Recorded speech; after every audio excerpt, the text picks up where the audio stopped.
आज के इस वीडियो में जो चर्चा करेंगे, बातें करेंगे, कुछ तथ्य प्रकट करेंगे, वो इस प्रकार हैं कि एक लोक कल्याणकारी जो समाज होता है, मीन्स वेलफेयर सोसाइटी, या लोक कल्याणकारी राज्य की जो अवधारणा है वो क्या है कि लोक कल्याण शब्द का अर्थ ही है कि सभी का कल्याण, बेनिफिट टू ऑल। और किस तरीके से चाहे कोई भी व्यवस्थाएं हों, एक स्वस्थ लोकतंत्र हो, या जहाँ पर जिस जिस देश में, जिस राष्ट्र में जिस भी तरीके की व्यवस्थाएं हों, और प्रायः जो लोकतंत्र है, मूल रूप से लोकतंत्र में क्या कुछ अपेक्षित है, एक जनतंत्र में, एक स्वस्थ जनतंत्र में क्या कुछ अपेक्षित है, एक शिक्षित जनतंत्र में क्या कुछ अपेक्षित है। क्योंकि सभी मिलकर के कभी वोट करते हैं एक दिन, और फिर एक गवर्नमेंट का फॉर्मेशन हो जाता है, और तब क्या क्या अपेक्षाएं होती हैं और जो कि एक कल्याणकारी राज्य के रूप में देखी जाती हैं कि ऐसा हो तो कैसा हो। तो ये सब वो कुछ बातें हैं जो कि एक राज्य कल्याणकारी या कल्याणकारी राज्य, जिसे वेलफेयर स्टेट कहते हैं, के रूप में अवधारित होती हैं, प्रकट होती हैं। तो मूल रूप से बहुत सारी बातें हैं जो कि सभी के भले के लिए, वेलफेयर टू ऑल की स्थिति के लिए इम्पॉर्टेंट है, महत्वपूर्ण है, जिनमें से कुछ चीज़ें ऐसी हैं जैसे शिक्षा। शिक्षा क्या है? एक स्वस्थ समाज, एक स्वस्थ जगह, एक स्वस्थ व्यक्ति, एक स्वस्थ नागरिक, एक शिक्षित नागरिक। स्वस्थ नागरिक कब बनेगा? जब वो शिक्षित भी होगा। तो शिक्षा जो है प्रथम जो है बिंदु है, और ऐसा शिक्षा भी एक बिंदु जो है वेलफेयर स्टेट में एक पॉइंट है, जिसमें शिक्षा में जहाँ पर भी, चाहे वो स्कूल एजुकेशन हो, इंटरमीडिएट स्कूल हो, प्राइमरी एजुकेशंस हो, कॉलेज हो, महाविद्यालय हो और विश्वविद्यालय हो, चाहे प्राइवेट हो या हो सरकारी, तो इंफ्रास्ट्रक्चर, संरचनात्मक ढांचा कैसा है, और कोई भेद नहीं, मीन्स इक्वालिटी, बराबर, समानता, कि चाहे कोई व्यक्ति सरकारी में पढ़े, प्राइवेट में पढ़े, या कहीं पर भी पढ़े, किसी रूप में भी पढ़े, प्राइवेट पार्टनरशिप मॉडल्स में भी पढ़े, तो किसी भी रूप में पढ़े, तो संरचनात्मक जो ढांचा होता है, इंफ्रास्ट्रक्चर, वो कैसा है। अब ऐसा तो नहीं कि शिक्षा की व्यवस्था है, स्कूल हैं, कॉलेजेस हैं, छत टपक रही है, चू रही है, पानी टपक रहा है, व्यवस्थाएं आधारित नहीं हैं, तो कैसे शिक्षा होगी? तो सारे का सारा ध्यान तो किस में चला जाएगा कि छत टपक रही है, कहीं कुछ हो रहा है, कहीं फट गया, कहीं कट गया है।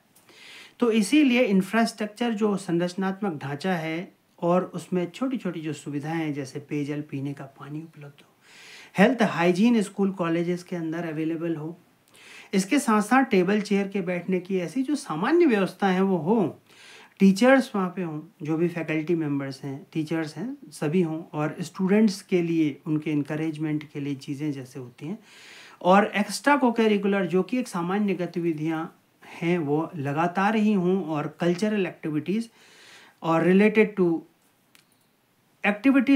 टू एंटरप्रेन्योरशिप जो है, विकासशील जो कौशल युक्त शिक्षा है, और नई नई शिक्षा, ये सब कहने की बातें नहीं, करने की भी हैं।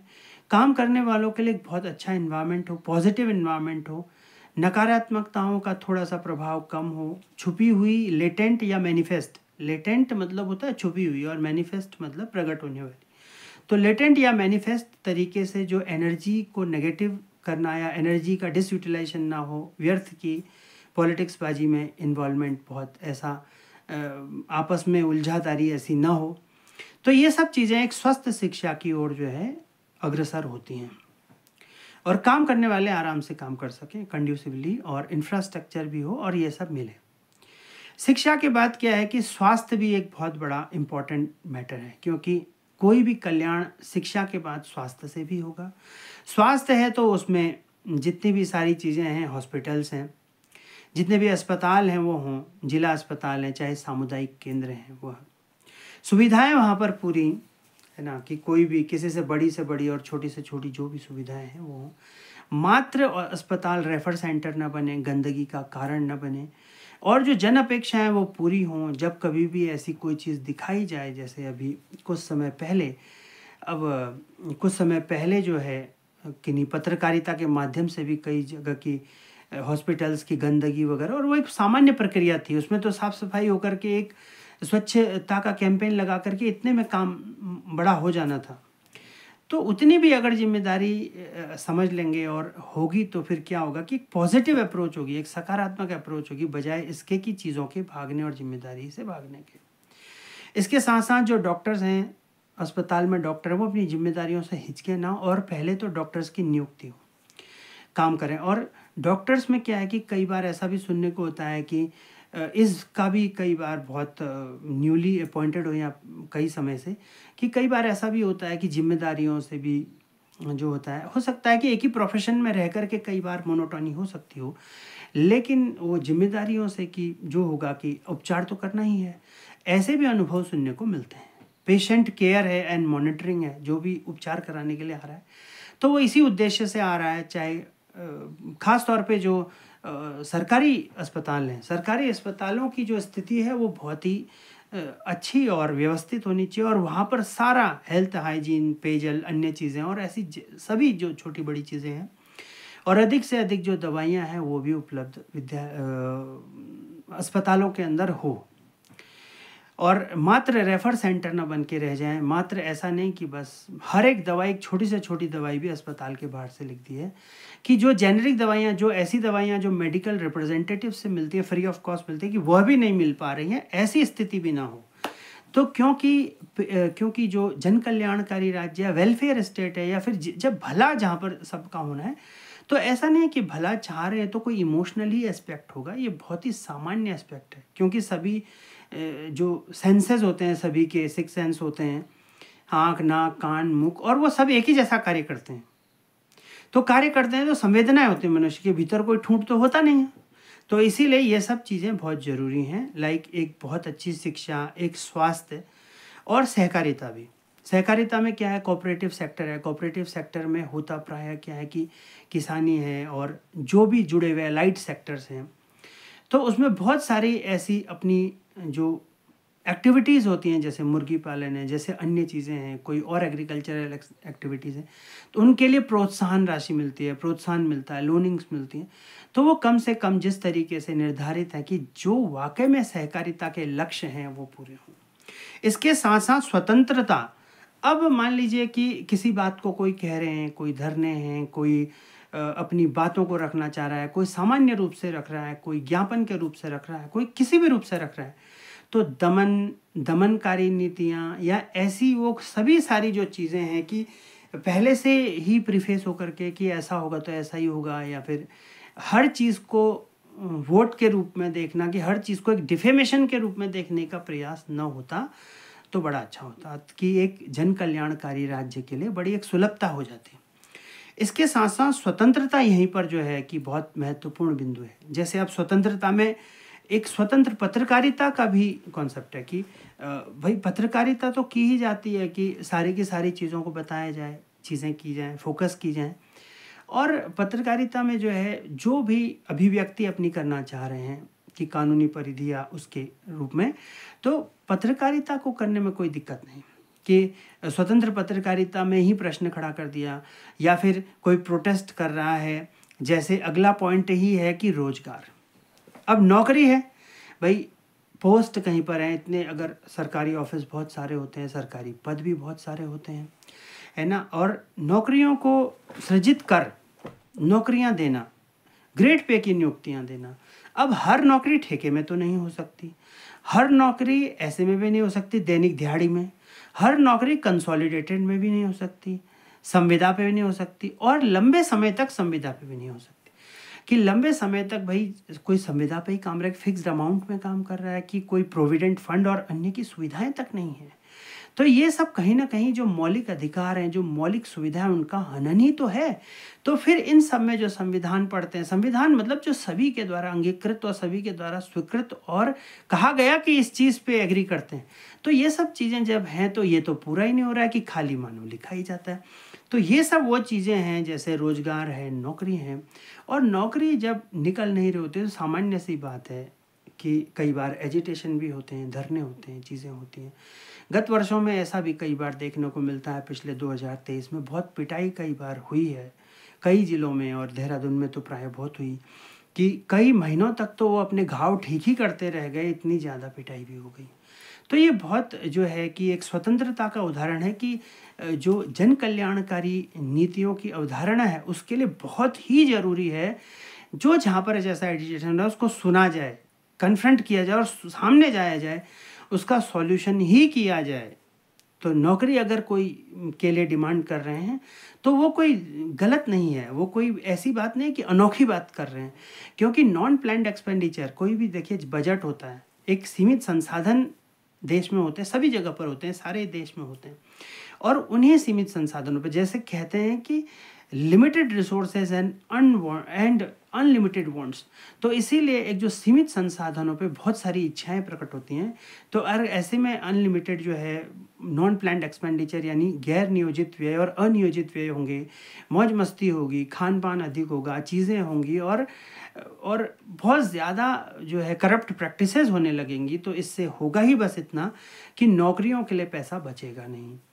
तो क्योंकि सारा का सारा कहीं ना कहीं फंड जो है इधर उधर लग चुका होगा, तो इसीलिए फिर तब दमन की नीति आ जाएगी।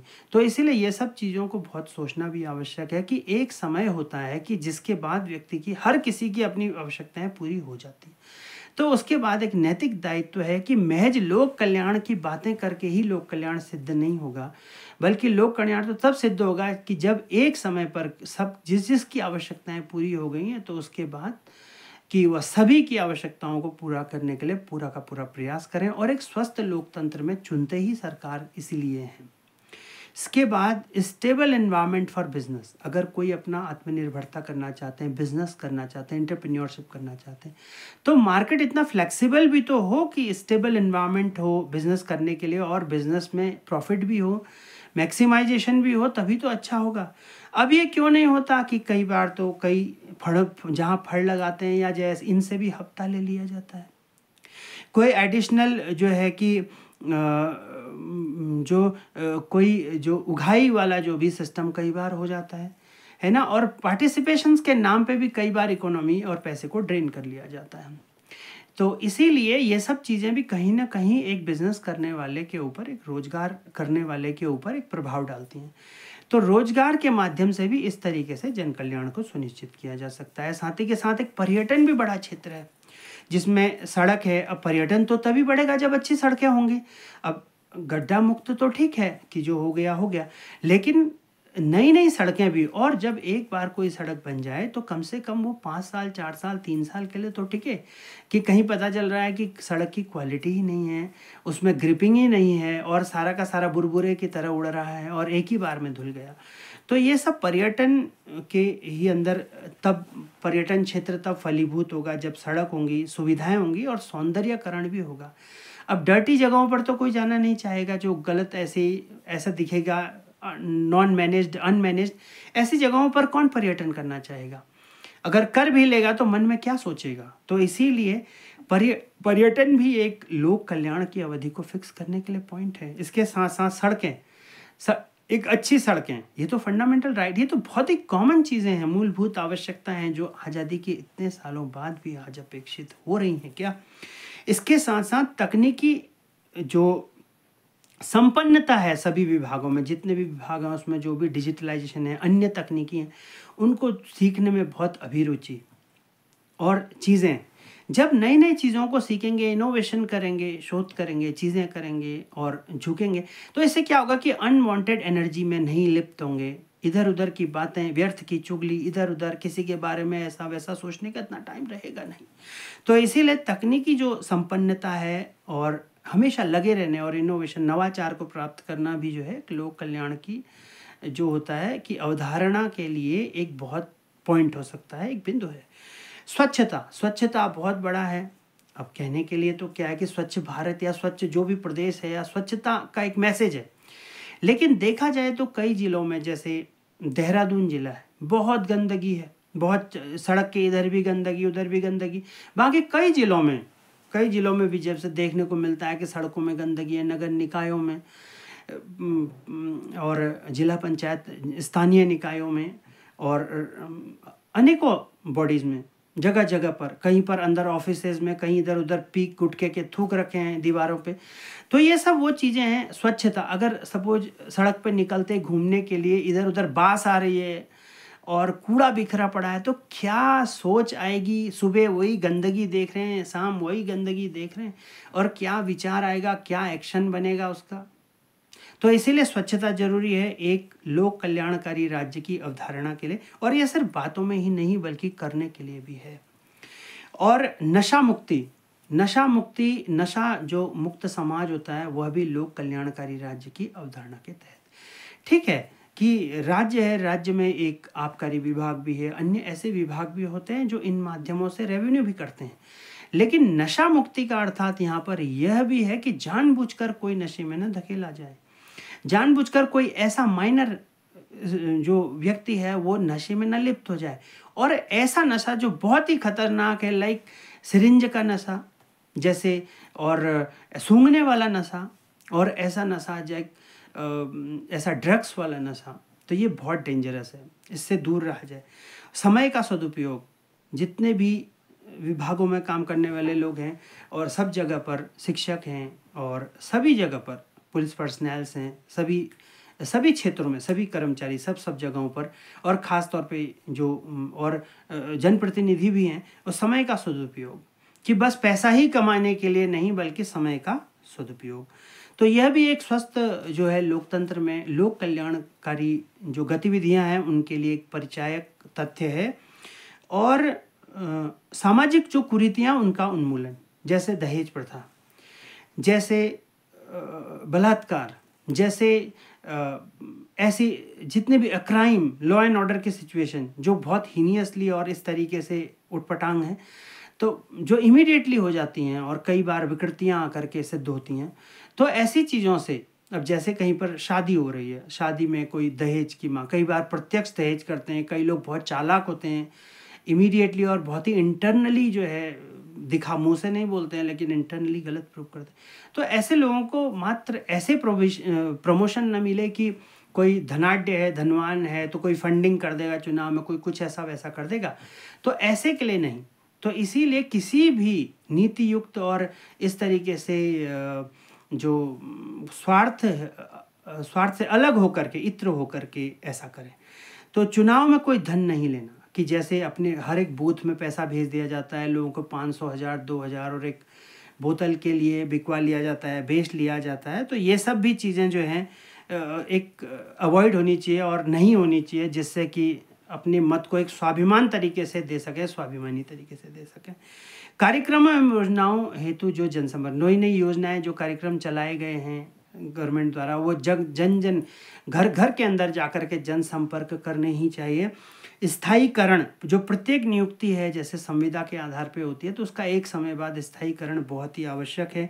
सुविधाएं देना आवश्यक है, और प्रत्येक जो कर्मचारी है और स्थानीय पदाधिकारी है, स्थानीय नेता हैं, संगठनिक जितने भी लोग हैं, उनको अपनी जिम्मेदारियों का भी आभास हो, ना सिर्फ शब्दों से, बोल से, बल्कि कर्मों से भी, और जो कर रहे हैं उनके लिए भी प्रोत्साहन हो, और किसी भी तरीके का ऐसा नकारात्मक वाचन न कर सकें, कि कंपटीशन भी करें तो एक सकारात्मक कंपटीशन हो। व्यर्थ जो राजनीतिक है या टर्मोइल्स वगैरह, ये सब चीज़ों से भी बच सकते हैं, और जो ऊर्जा है, एनर्जी का चैनलाइजेशन सही तरीके से हो, और जो कि लॉ एंड ऑर्डर की सिचुएशन है वह भी बहुत सही हो। और जैसे है कि कर्मचारी है, अधिकारी हैं, नेता हैं, अपनी संपत्ति का ब्यौरा देने से न हिचकें। ऐसा तब होगा जब ईमानदारी से काम होगा और वेतन आधारित काम होगा, जब अंडर द टेबल लेने का भाव नहीं होगा, और जितना भी वेतन तय किया गया, जितनी भी वेतन तय किया गया, और कम खर्चे में, और इतने खर्चे में ही अपना स्वस्थ जीवन जीने की कला आ जाएगी, तो ऐसा होगा। तो ये सब जन कल्याणकारी राज्य के लिए अवधारणा है। क्योंकि होता क्या है कि इतनी बड़ी जनसंख्या में अगर सभी कुछ कोई ही पेल देंगे, कोई ज़्यादा खा देंगे, ज़्यादा ही पैसा अपने घर ले जा लेंगे, तो बाकी पैसा बचेगा नहीं, तो फिर न नौकरियां सृजित होंगी, न काम होंगे, न नई योजना आएंगी, न सड़क बनेगी, न कुछ होगा, न ऐसा होगा। तो इस तरीके की बातों से भी बचा जा सकता है, और ऐसा होना ही है तभी। और एक निष्पक्ष न्यायपालिका और कार्यपालिका, विधायिका, इस तरीके के जितने भी ऑर्गन्स हैं, और स्वतंत्र पत्रकारिता जो कर रहे हैं, जो निष्पक्ष चीज़ों को दिखाते हैं, क्योंकि हमेशा जो चीज़ों को दिखाते हैं, बताते हैं, हर एक चीज़ पर फोकस करते हैं, वही जो है ये भी दिखाते हैं कि क्या क्या चीज़ें और हो सकती हैं, बताते हैं, विचार बताते हैं, थॉट्स बताते हैं, थॉट प्रोसेस करने के लिए मोटिवेट करते हैं। स्वाभाविक सी बात है कि जब मोटिवेशन मिलेगा तो कर्मों में बदलेगा, कर्मों में बदलेगा तो संपन्नता आएगी, और एक लोक कल्याणकारी राज्य की अवधारणा सिद्ध होगी। और इसीलिए बहुत सारे तो और भी बिंदु हैं, और कभी डिस्कस करेंगे। और इस वीडियो में सिर्फ अभी ये देख रहे हैं, अभी ये मूल रूप से देखा गया कि किस तरीके से लोक कल्याण का अर्थ जो है सभी का कल्याण, सभी का जनमानस का कल्याण, और सभी लोगों का कल्याण। और कल्याण मीन्स बेनिफिट, एडवांटेज, और वो तभी आएगा जब सामाजिक, राजनीतिक, सांस्कृतिक, आर्थिक और ऐसी सभी गतिविधियों में पूर्ण रूप से संपन्नता, सहजता, स्वीकार्यता, न्याय और दर्शन, ये सब चीज़ें, स्वतंत्रता, ये सब सिद्ध होंगी। और हर किसी को बोलने की, वाक की अभिव्यक्ति होगी, साथ ही के साथ कर्मों की भी अभिव्यक्ति होगी। शोषण जैसी चीज़ें होंगी नहीं, और कम से कम ऐसी चीज़ें नहीं होंगी।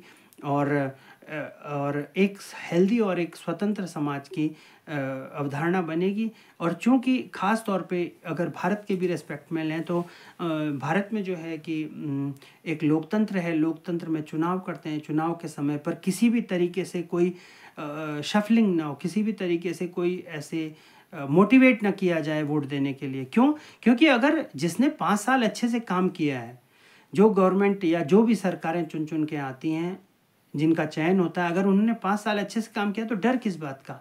अच्छी योजना है तो डर किस बात का?